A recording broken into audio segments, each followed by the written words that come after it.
Well, we'll move it to the end. Yeah. No. I want it in the middle so they can keep watching the video. Yeah, but then it goes away. What? That's fine.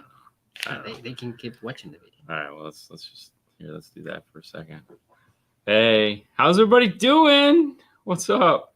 So for those of you guys, somebody requested a QR code for the IRTA to put in presentations and stuff. Well, it was Ken from Educar. Also head trainer of Electromedia. So we have a QR code now. And for anyone that tells you QR codes are free, they're lying. They're lying like a dog. They lying to me. They told me that's a free one. They're lying. Oh, yeah, they'll generate a free one for you, but you just can't do anything with it. So right. You do end up having to pay for them. So boom, we have a QR code. So if you scan now, that. Like it should take you right to the and then you know what? Hold on, let me get rid of this. Yeah, I need to do something real quick. So why don't you pop up weathers and stuff like that? Do some simple Fernando stuff. And just Spain.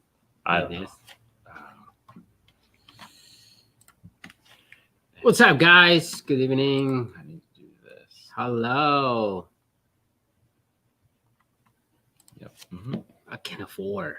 Hello from Vegas. What's up, guys? I'm Vegas. What? Our vegans are from Vegas? Vegans are from Vegas. I don't think so, man. It's a lot of meat over there. Oh. Hello from Seattle. 57 in Seattle. Ooh. Well, I mean, nice. Let's be honest. I mean, are we surprised? What's up, guys? All right, so I have to figure out how What's to work. up, Christian? Figuring out how to work Matt. this out. Okay. Okay, so what's up? Happy Saturday, guys. You stalled long enough. Yeah. Let me look at this real quick. Okay. I'm gonna head over here to the laptop for a second. Go ahead and shut that down. So last week we had we opened a Epicenter Micro on the show. Remember audio control Epicenter Micro, and had the cool little taped up. Yep. Okay. Cool note. And it just said thank you, but there was no name. Okay. So Baba, right here on the page in front of us, it says, "Hi, Dean and Fernando. I had it. That would be him. Yes, he said I had an Epicenter Micro sent to you guys for you guys to use as you please. Not looking for any kind of recognition. You're getting it. Or acknowledgement. There again, you're getting it. Nando was bummed the prototype was removed from the lab, so I had one sent so it can be used as its replacement or whatever else you'd like to do with it. Thank you for all that you do in the 12-volt community. I have learned a great deal from you guys." So it takes me a couple weeks before I get into Patreon to notice this. So I was doing my morning whatever or nighttime whatever, and I was like, hey, let's go through Patreon, and I was like, oh crap, that's where that came from. So thank you, Baba. Thank you for so the Epicenter Micro. And yes, Fernando is happy because the other one is attached there, with the rest of the prototype stuff, so that it'll never get used. But yeah, so that was pretty cool. And thank you, man. We appreciate it. I just wanted to we do Patreon, and I'll be the first one to admit that I suck at Patreon. I don't really do anything special. We have one.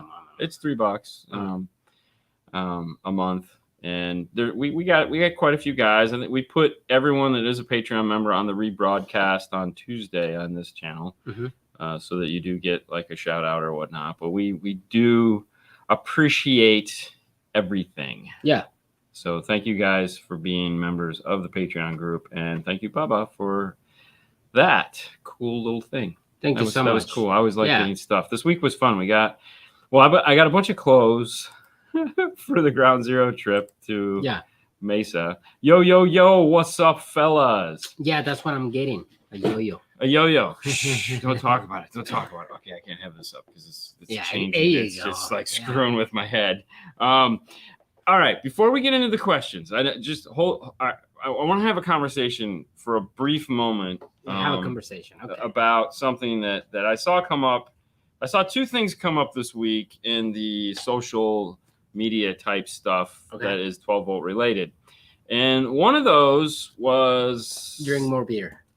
Was kind of annoying in the sense that I could see how this happened. And what had happened was somebody had bought some inexpensive car audio online brand and brought it into a retailer to have them install it. They, of course, installed it. But now the problem is his stop start every time his car stops and then starts, the branded equipment shuts off, goes into protect, and then once power comes back on, turns on. And of course, he's upset with the retailer because it's doing this. And of course, the retailer's kind of behind the 8 ball here because they really don't know what is going on with stop-start technology. And that brought up an interesting thought where a lot of people ask about these specific online brands. And they're like, I can get this cheaper or I can get this. And it's like, yeah, all that good stuff.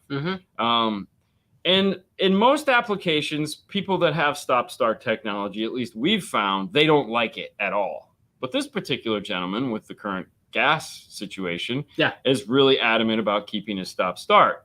So he has two options. One, turn off stop-start, which he doesn't want to do, or two, get equipment that is stop-start compliant.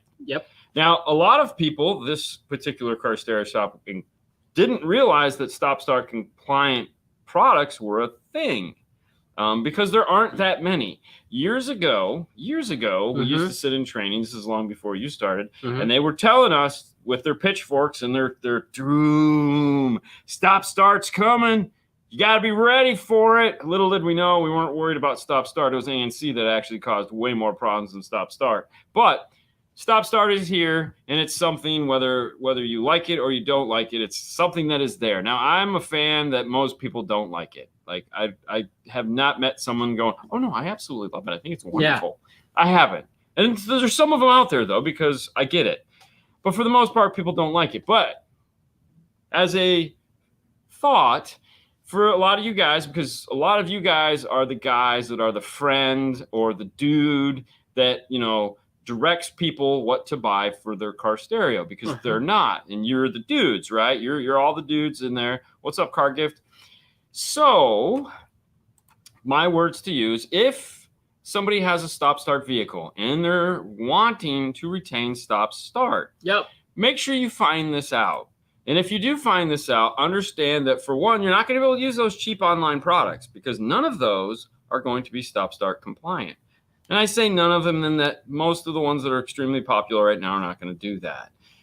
There's like 3 brands that will come out and say, I'm stop-start compatible. One of them is Kicker. So all the key stuff is stop-start, as well as all the yellow CSX amplifiers are stop-starts. Even the 800.1 is stop-start. And we know this because when we did the dyno, we ran that thing into the dirt, ran it down to 9.5 volts, and that's how we found out that the amp dyno will not go any lower than 9.5 volts because we did it. Now, stop-start can go as low as 8.5 volts. But if it's something you're wanting to keep, you're going to have to make sure you buy product that can do that. Audio Tech Fisher, which is the Hertz, Helix, Brax. I don't think Brax is stop-start compatible, but I don't know. That's some big stuff. But Helix and what's the little guy again? Blam. No. Audio Tech Fisher. I'm drawing a blank here. I hit a road bump. Yeah, there's 3 brands. Match? Yes, I was going to say. I literally just said them. Pay attention. Come on.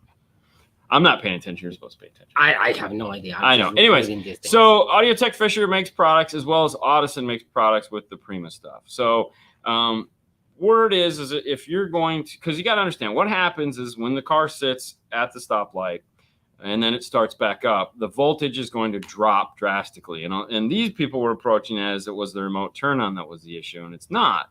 It's the actual current sensing on the amplifier. Once it sees a voltage lower than the power supply can handle. Now, most amplifiers are good down to about 10 and a half volts, and then they go into protect. But at a stop-start vehicle, it can go as low as 9 volts. So you are going to have an issue, especially if you're playing it balls to the wall. In some cases, you can add a second battery back there just as a voltage buffer, but it's a bucket with a hole in it, meaning that it's eventually that battery is going to get low too, and then this function is not going to work. So, and there are devices to keep small electronics on, like an Ignition ING3 or Ignition 3 was designed to do that for like overhead and stuff like that draw low amounts of current, but nothing for like a 50, 60, 120 amp amplifier. So these are things that you have to know if stop-start is something you are trying to keep, guys. If not, if you're just planning on shut it off, then any equipment will do. But don't plan on buying a 3K and keeping your stop-start. It ain't going to happen. Okay. PSA over. How are you, Fernando? Oh, wonderful, man. Yeah? Yeah. Oh, so there's a new feature in this that we forgot. You can actually star and come back to. Like, you don't have to keep scrolling through this. Mm-hmm. So Bill was telling me about it the other day I don't know if it's available on this version of it, but you should be able to. Hola! How important is timbre matching your 3-way front stage? I'm going to go with extremely important. But what? Okay, so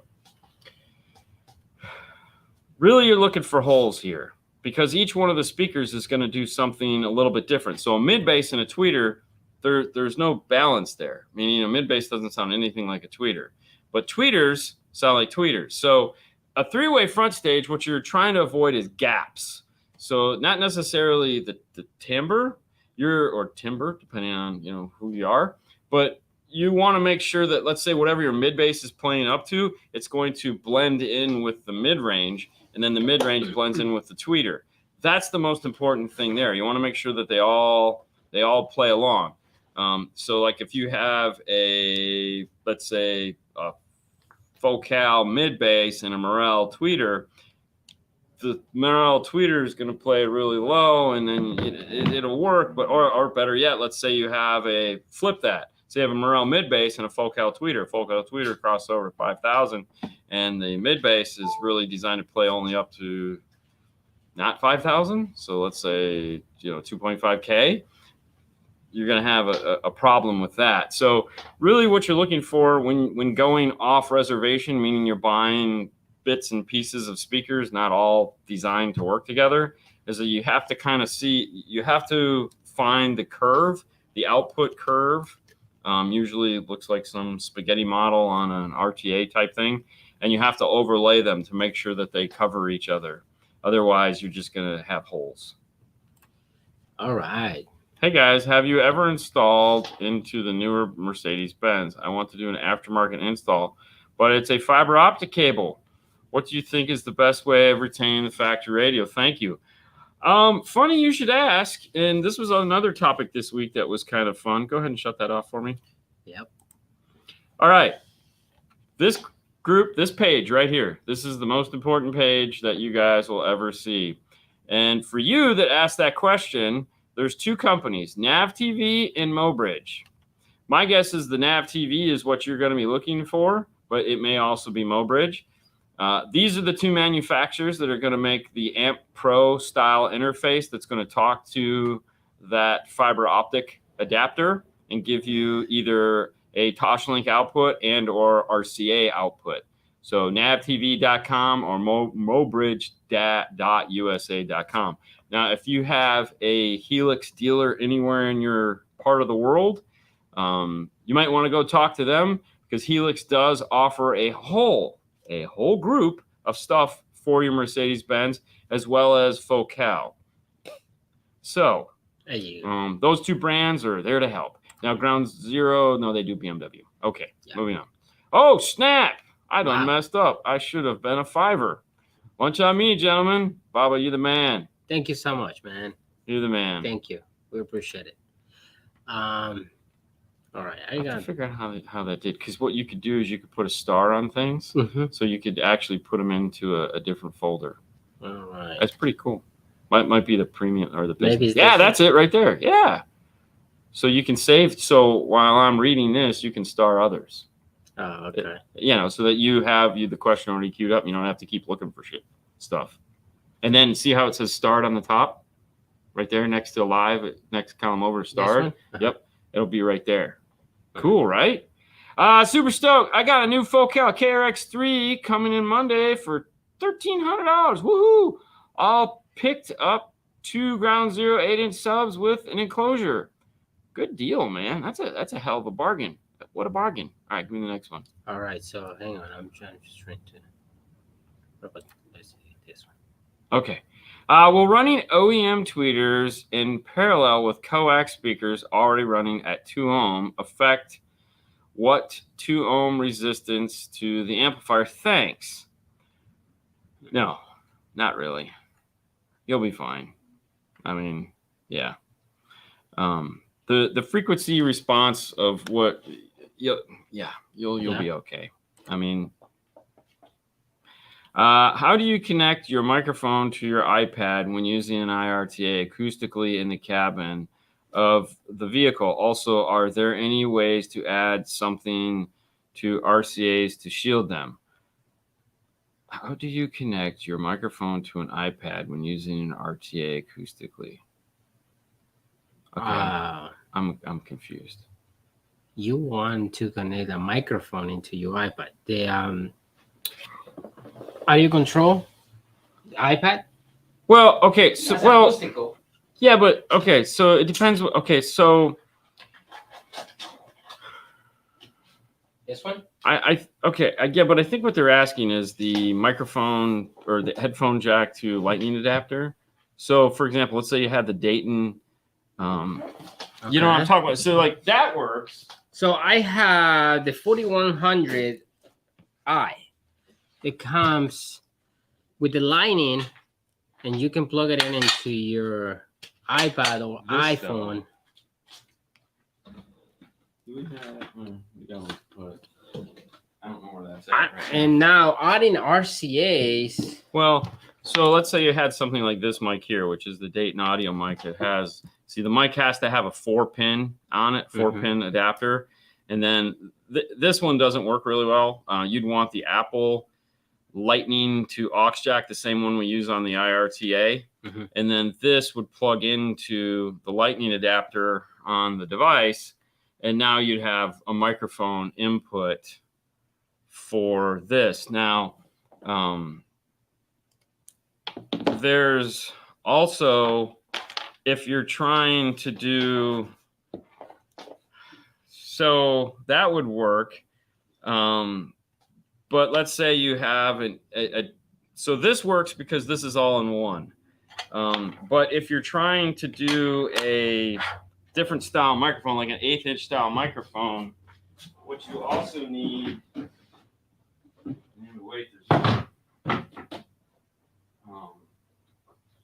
so to use like a different style mic that has like a 1/8-inch headphone jack on it, like this, you need what's called a black to gray because they're pinned differently. So this is the 1/8-inch, this is the Apple piece. We just cover it in shrink wrap, so it's easy to find. And then there's the lightning on this end. So this goes into here. This would go into any microphone that has a aux jack style input on it. And then you can plug it into the phone, and then the phone will see it. So as far as like trying to do like RCAs and stuff like that, no, you can only do one thing. It's a one-trick pony. Yeah. Hey guys, I want to thank you on your advice. Choose 2 Morel TI 124 subwoofers over the Dean Audio. Okay. Taste them amazing. Looking forward to put it in my car.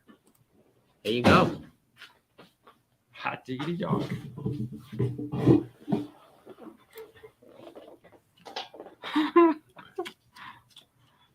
Go ahead, read it. It's like running the tweeters in parallel with your 2 ohm OEM speaker will cause the amplifier to see a lower impedance might cause the amp to fail or go into protect.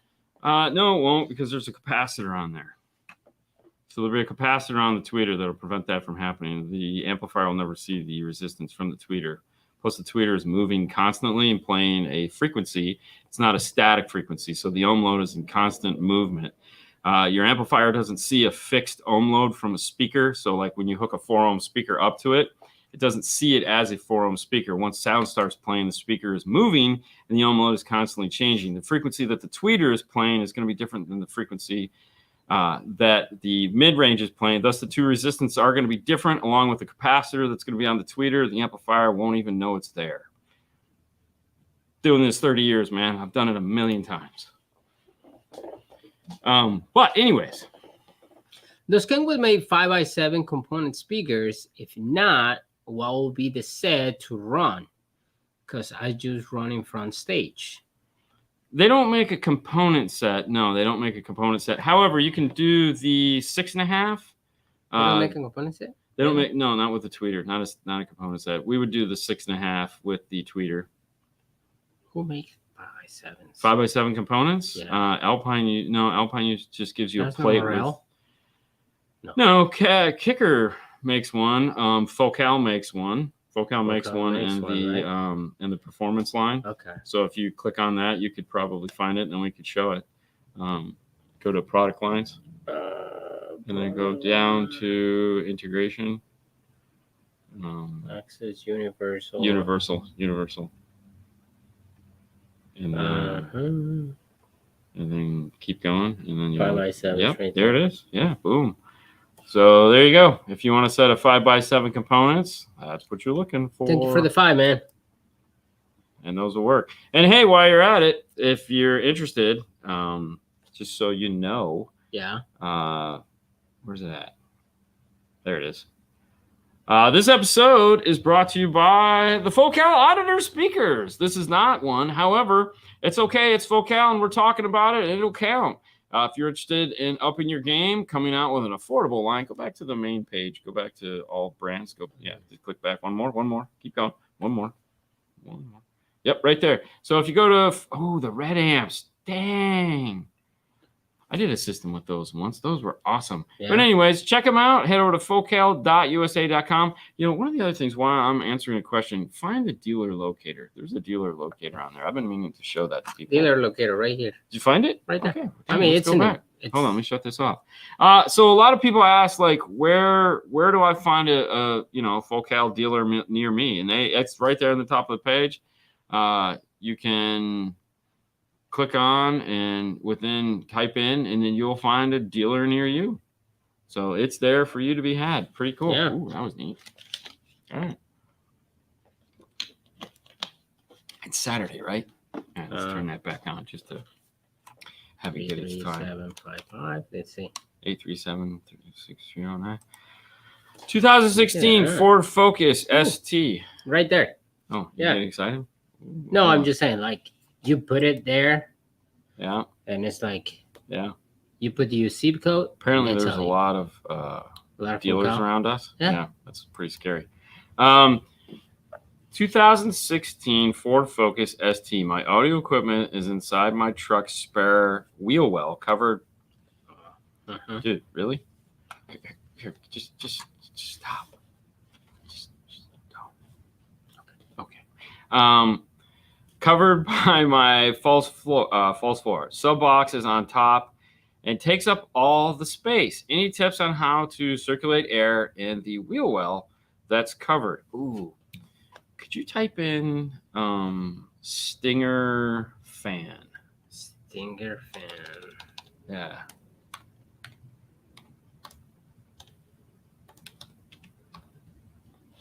Maybe car audio. Oh, that's it. Oh, here we go. So these are fans that Stinger, Amp Global makes, and they're awesome because they're not big, they're quiet, and they move a lot of air. I can find the website, no? It doesn't matter. I just need a picture. All right, hold on. Let's do this. All right, we'll go back to Fernando's page here. So these are them. You can click on, just go to the Sonic Electronic one right there in the top corner. That one. Just click on that. That way we can get a bigger picture. Take your time, Sonic Electronics. So this is the fan here. And you'll notice they have mounting holes on them, and they're long. They move a ton of air, and they will chop your finger off. Don't get your finger caught inside. They make it in an 8-inch and a 4-inch version, but you could put those at the back area, like 2 of those, one blowing down, one sucking out, and create a nice vortex of air up underneath there to circulate a ton of air. These things are squirrel cage fans, which is the same thing you use in your air conditioner at home. They move a ton of air. As you can see, they are kind of expensive, but trust me, the amount of air they move and how quiet they are is worth it, because like we've all been in those cars where it's like, you think they had an RC car in the back. I'm working on a full Pioneer Z series system. Oh, nice, with a high-res DX amps. Problem is my car has 2-inch middlers, 3.5. But Pioneer doesn't make that size in the Z series. Would an A series 3.5 be a bad choice? Yes. Man. Yeah. That sucks. Z series, huh? Yeah. They used to make a 2.5, and that they used to make one. I mean, you might be able to find, like, if you do a search for 2.5, because I don't know if you'd be able to. They used to make a 2.5 or 3-inch. That was part of like a series a long time ago that they did away with. But no, those 2 TSAs, they're not very exciting. I mean, we played with one the other day, and it was, I mean, I guess it'd be okay with a tweeter, because it sure as hell didn't sound like it had a tweeter attached to it. I was really bummed. But I mean, I don't know, man. At that point, I thought, I got nothing. I don't think the TSA would make you happy. All right, pull something else up. All right. BMW 2009 328i with no navigation, retained the stock head unit, wanting to add a subwoofer. Do I use the NAV-TV or PAC or what? Having trouble finding what interface. Thank you. Well, in 2009, so if you're just adding a subwoofer to the system and not replacing all of the other stuff, then you're just going to do like a basic high level to low level style interface. The problem is that the system in the BMW is usually high voltage, so you're going to want something better than a normal high level to low level adapter, that can't handle any input. You could just do like an audio control LC 1.800 in the car, and that would handle everything for you, because that has 20 or 40 volts of high level input. It also has RCA, because in some of those they have outboard amplifiers that you can actually get a line level signal on. So an audio control would definitely be the way to go as far as amplifier. If you're looking for something small, depending on how big of a sub you're playing, you also have the Key 500.1 is also pretty nice. Or you could add like a key lock to the system, and that would allow you to add any amplifier you wanted. But I would kind of look at something like that. But it's going to come off of there isn't going to be interface just for sub on that. All right.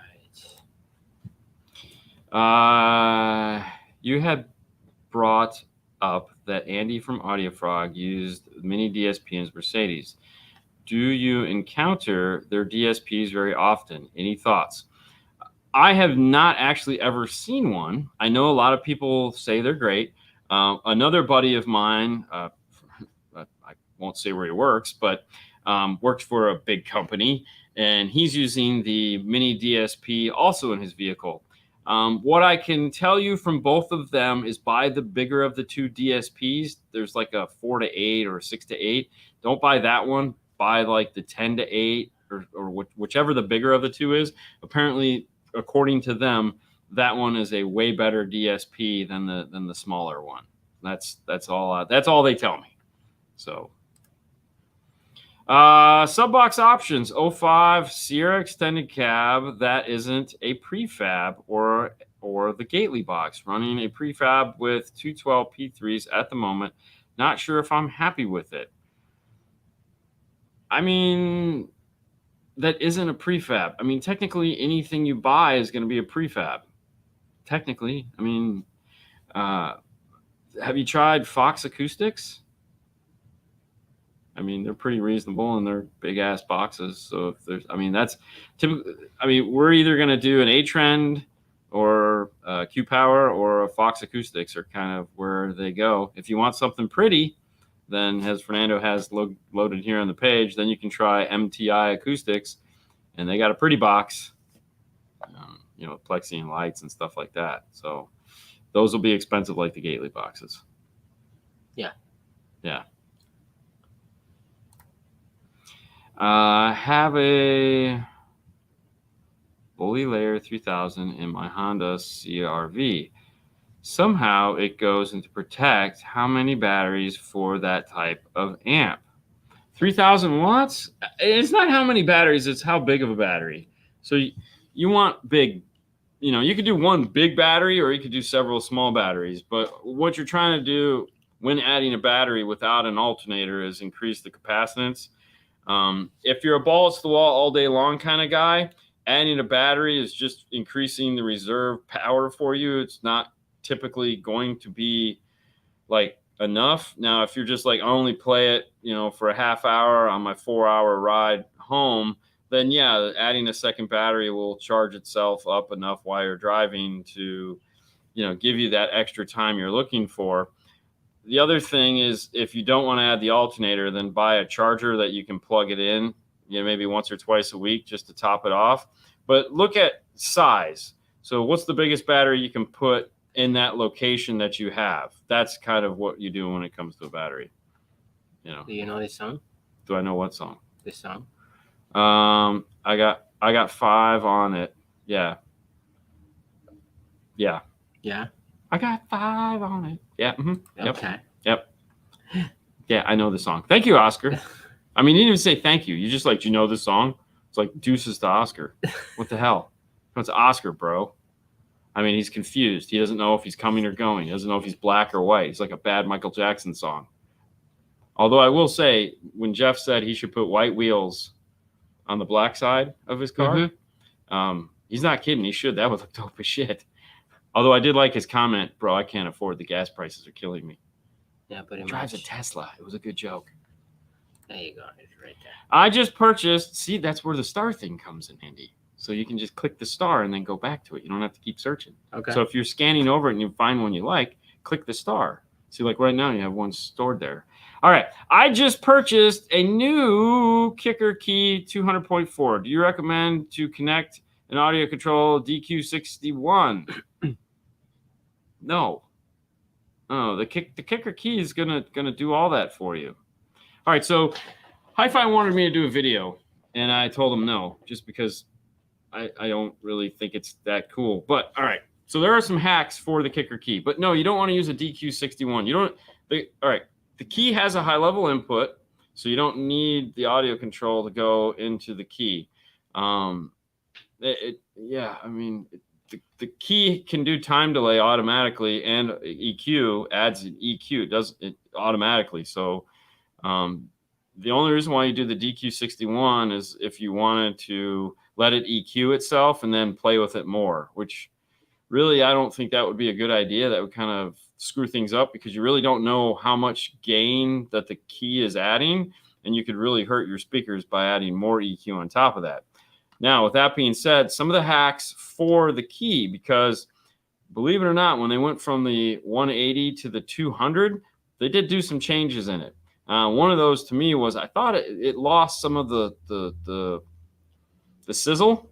So when setting up a key, all right, anyone that wants to do a key or has a key and they want to try this, here are some hacks that may make it sound better for you. First off, is when you sit in the car and you're listening, if the key didn't center properly, meaning let's say it went a little too far left or a little too far right, no problem.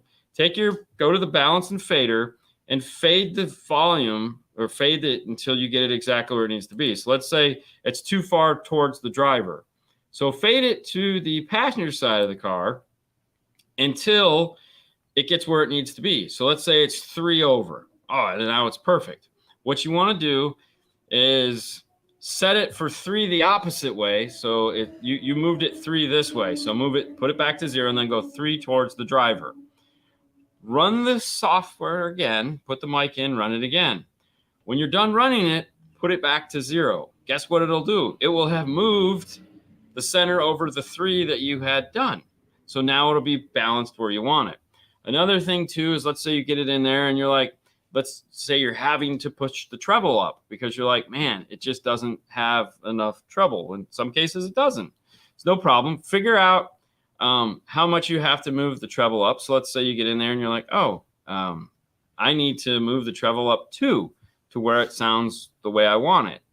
No problem. So now what you want to do is put it back to 0, move the treble down 2, so -2, run it again, and then when it gets done, put it back to 0, and now the treble will be where you wanted it to be in the first place.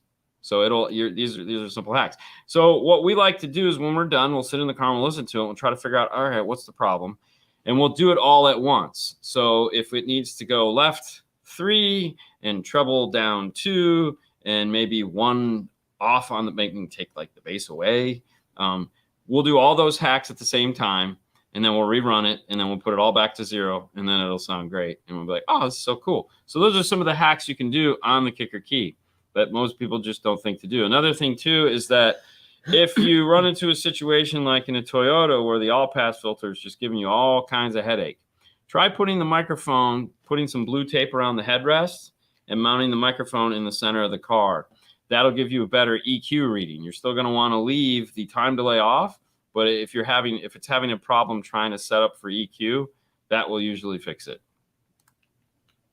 Hey, Dean, do you remember the first car you worked on your first job day and what kind of audio you did and install? I don't remember what kind of car it was, but I was putting an alarm in.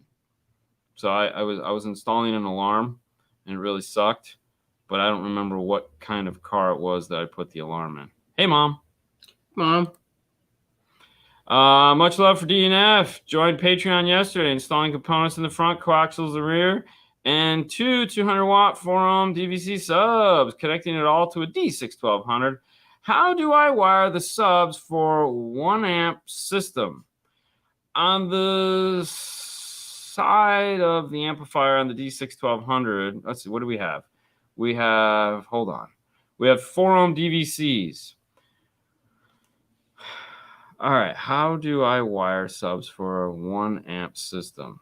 All right, so you have DVC 4-ohm, which is going to give you're going to wire them to 2-ohm, all right, because it's a DVC. So you're going to do positive, positive, negative, negative on both woofers. Then you're going to take the 2 wires off and into the D6-1200 on channels 5 and 6. You're going to wire both subs in, all 4 wires. So a positive, a negative, positive, negative. And what that's going to do is that's going to make it 2-ohm stereo, which is the most amount of power you're going to get out of that D6-1200.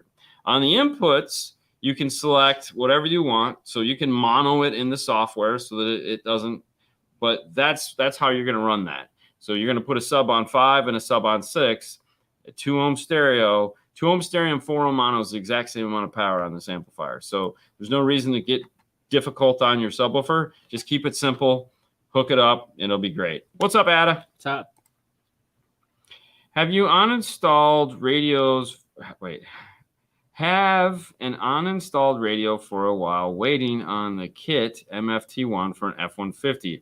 Are they still making it? Is there a substitute? Yes, they are still making it. No, there isn't really a substitute. It's just having a hard time getting parts in plastic right now. Believe it or not, there was a run on plastic. And Metro will be the first one to tell you. They've been putting all their hard goods in white boxes because they can't get black plastic. And then like we did a kit yesterday for a Dodge, and the whole kit was white, and they had actually vinyl dyed it black so that it would match the car. I was like, oh wow, this is cool. So I think they're just probably having a hard time getting the black plastic for the kit, or possibly the metal, but no, they are still making it. You know, they probably got 1,000 of them on order like everybody else. Also, thank you for the 5. Thank you for the $10. And is it possible to have navigation to a factory Chevy Link stereo? Man, you used to be able to do that.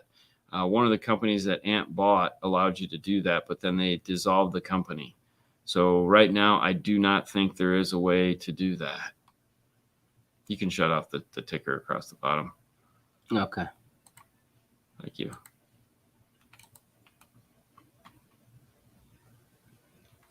And Fro is home. Fro spent a week here in Florida playing on the beach, doing all that touristy stuff. Way to go, Fro. Yeah. Miss you. See you sometime next year. And a speaker or tweeter coil still has a fixed resistance value, although the impedance will vary slightly depending on frequency. Been building DIY speakers and crossovers for 30 plus years. Hey man, you too. Great. Awesome. Cool. What do you want me to tell you? I mean, what is your favorite? I do this every day. Fernando, your favorite reasonably priced 2.5. 2 3/4 two-way for a Toyota 4Runner Dash. That would be the Kenwood ones. Kenwood's Exelon C2. There you go. Yeah. Yeah. Is that what you're going to say? Yeah. Yeah. They come as a set. You can buy the 6902s, and that will come with the 2.5 and the 6x9s and all the brackets to go into a Toyota. Yeah. Thank you. Did we do audio control yet? No, not yet. All right, let me do that real quick. Hey guys, time to pay some bills real quick. Thank you guys for tuning in. Thank you guys for being awesome. Today has been a great show. But we have to just mention really quick our fans over at Audio Control. Our friends over at Audio Control. They make really cool products. We've been talking a lot on this particular show about high-level to low-level inputs. Their products have 40 volts of high-level input. That can be important when integrating into a factory amplified system. Even though we'd all love to be able to plug and play into a factory amplified system, sometimes we can't.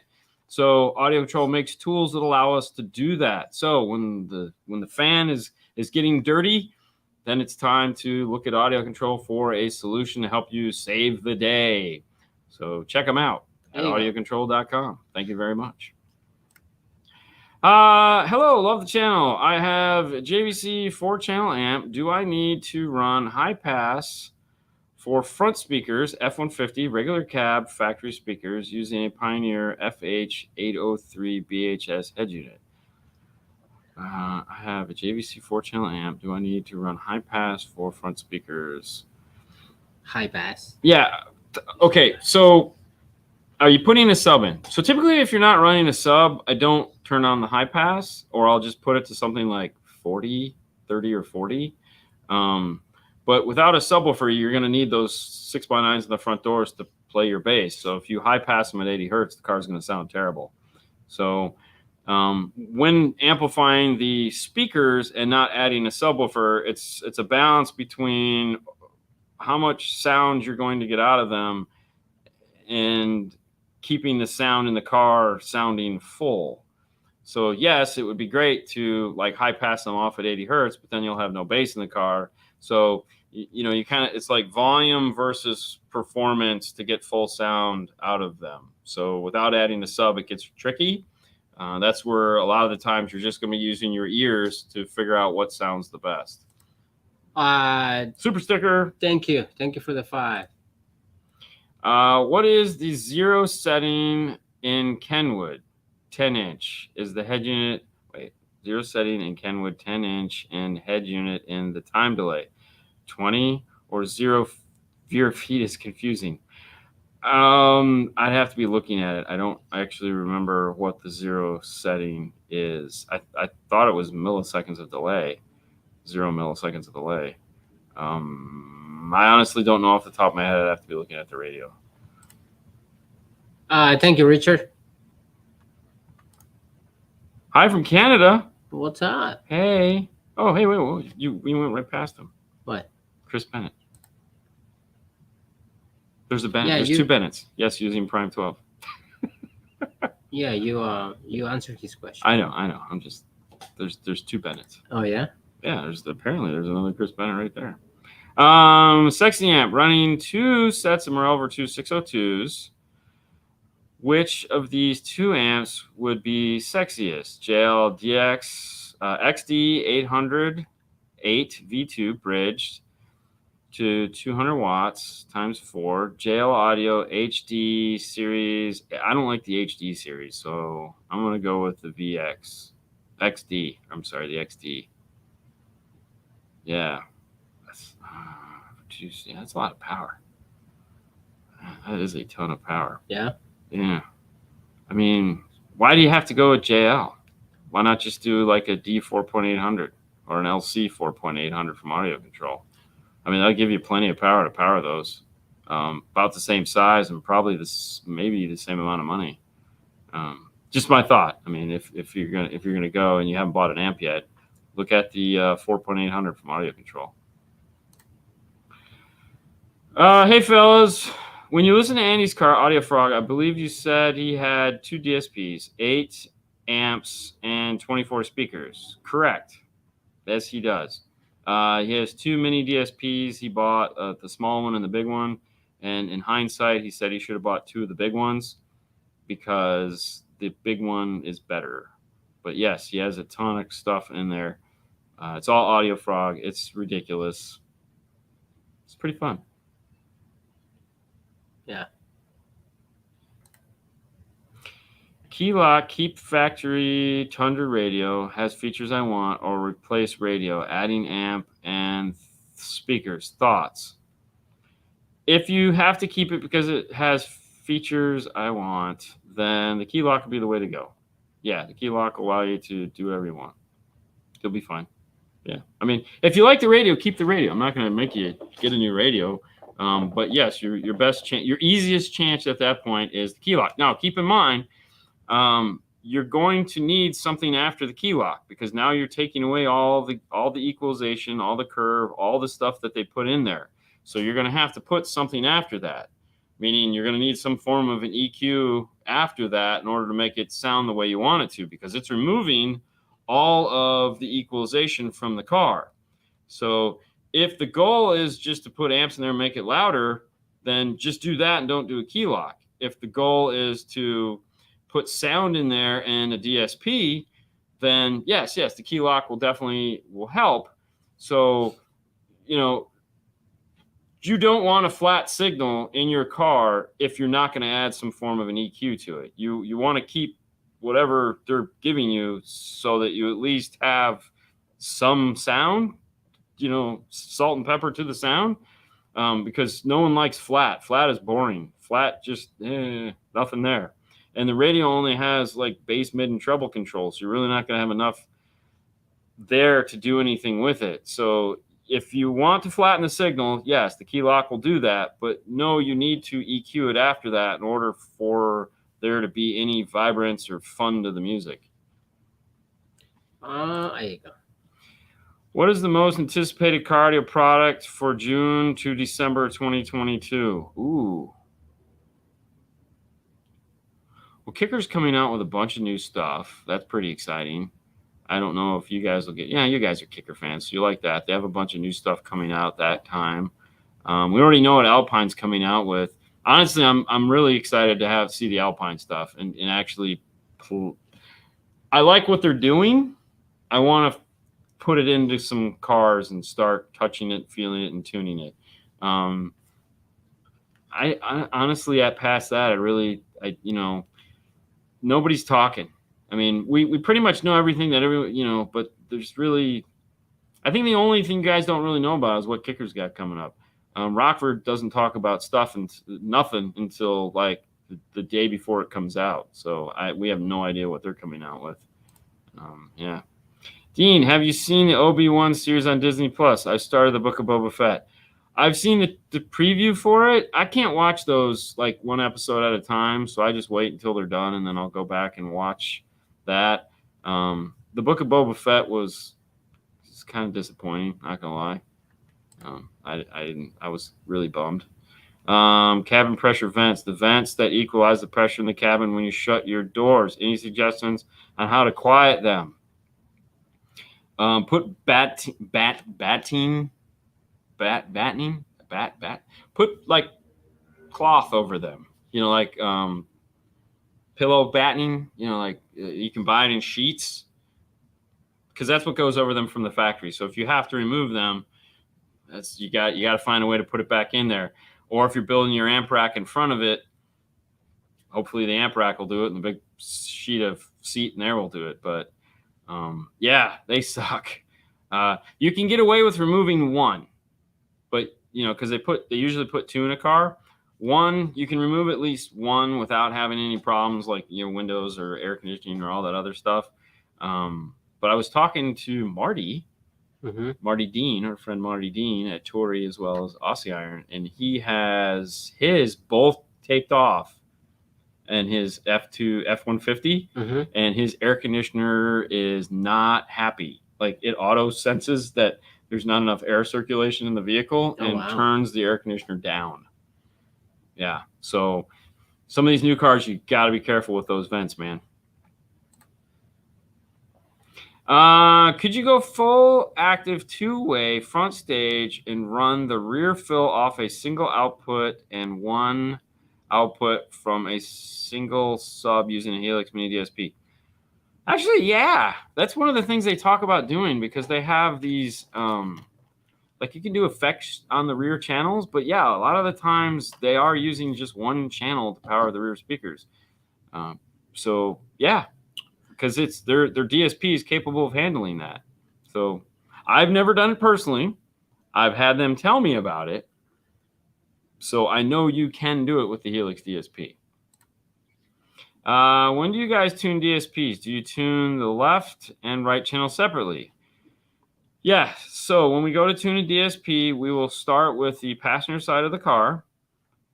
Usually, if it's an active system, we'll start with the tweeters first, then we'll go to the mid, then we'll go to the mid bass. The last thing to get tuned is the rear speakers in the sub. Of course, then there's some tuning that's going to be done when all three of them come together, or when the pair comes together. But yes, it's passenger side, then driver's side. The reason for that is the passenger side is naturally it's going to be the quietest. So get that right, and then you're going to bring the volume down on the driver's side to match the passenger side. And that's going to give you, because this is always going to be louder. But yeah. And the nice thing about that too is when you're setting the passenger side and you get your curve, that you hope you'll be able to replicate on the other side, then you can bring the volume down on that channel, the driver's channel, until the lowest point meets the highest point. So then now you've actually done some of the work for yourself. So then you just have to EQ the rest. So there you go. There you go. All right, let's turn this off, and let's do. Actually, I could have just left that on. We'll do this real quick so that we have that. One last thing, wire ruler guys, they're going to be back in stock next week. We got a bunch coming in. We just finished a ton of them today. So if you're waiting on a wire ruler, I apologize. There will be more coming. If you're interested in a wire ruler, make sure you do that. You can hit them up at mobilesolutions-usa.com. What's up, guys? Love the channel. Question: have the LC7i in my 2010 Acura TSX Tech, getting my bass signal from the stock sub, but sometimes the bass is too much. Where should I get my signal from? No, that's where you get it from. I mean, if you're trying to get your bass, you get it from the stock sub on that car for sure. It is too much. I mean, on an LC7i, they have volume or gain controls for everything, input, output. If you have the AccuBass set wrong, then you will get some weird effect that it'll all of a sudden just get really boomy for no reason at all, and that's because your AccuBass is tuned wrong and the voltage is spiking, and so it'll be like normal and like that, and you're like, oh, that's an AccuBass dialed in improperly. Try turning it down. Okay. Best compact 4-channel amp and head unit combo. Are there any compact amps that stand out against the competition? Honestly, the most favorite little compact amp that you can tuck up in a dash is going to be your Kicker Key. 200.4. Alpine has that 450, which I think we've used a lot this week, which is really weird. Shallow mount radios, I'm still a big fan of Kenwood's. The 7 series, they make a 7706 and a 706.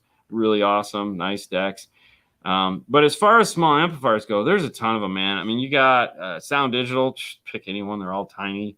Rockford makes the PBR 404. If you're going into like a Jeep or something like that, JVC or Kenwood both have those new 4-channel marine amplifiers that can get wet.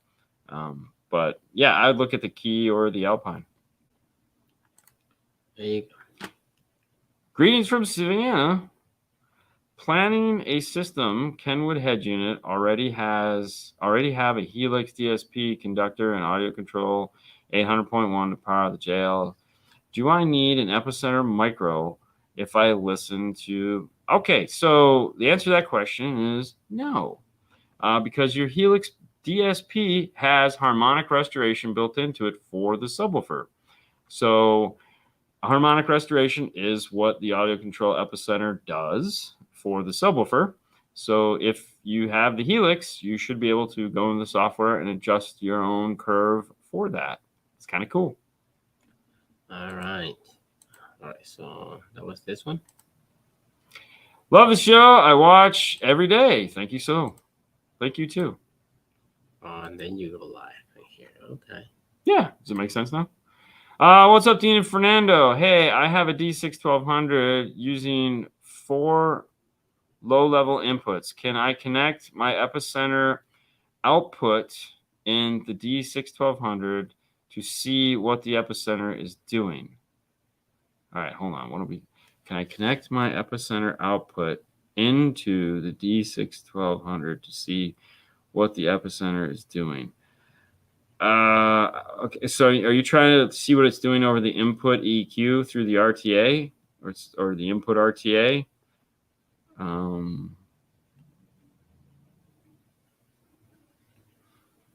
That would be weird, but yeah. I mean, yeah, I don't see why not. Yeah, you could do that because yeah. Just keep in mind you're not going to do it with really high voltage, so don't crank it up. Epicenter works volume independent, so keep the volume down to a reasonable amount, and just turn up the sensitivity on the input RTA. Dean, did you watch the 702 motoring video yet? Guy is such a clown. It's painful to watch as a professional installer for 22 years. I just can't believe him. I thought somebody told me not to watch that. So I haven't watched it yet, but I will try to do it this weekend. That's funny. 702 motorings, huh? Okay. Well, now everyone's gonna watch it. They're gonna be like, "Why did we have a bump in our stuff? Holy crap! What's going on there?" I think we're good, Fernando. Yeah, I think we're good. Yeah. I mean, I think that takes us to 58 minutes and 30 seconds. Oh wow! Which gives us, I know, right? Wow. It gives us just enough time to wrap this show up. Hey guys, I want to thank you guys for tuning in and playing with us on this wonderful Saturday. You got a lot of better things you could be doing, but you decided to spend some time with us. We hope you find this helpful, enjoyable, and entertaining. Fernando has the pages queued up. If you'd like to have some fun and actually, make your life easy when installing a system so that you can check out a lot of the questions you guys have is, what does the signal look like? How do I know what's going on? Well, the IRTA2 was designed to do that. It is an electrical RTA, so you can have 2 channels of input that will measure either RCA and or... That's biscuit. Okay. Electrical and or, high level or low level, 2 channels. You can have lots of fun with it. So definitely check that out. You can find that at DNF Tool Drawer and or this QR code right here. If you scan this QR code right now, that'll take you directly to that site. And that's at dnftooldrawer.com. You can go to dnfswag.com where you can find all of the cool apparel that we have.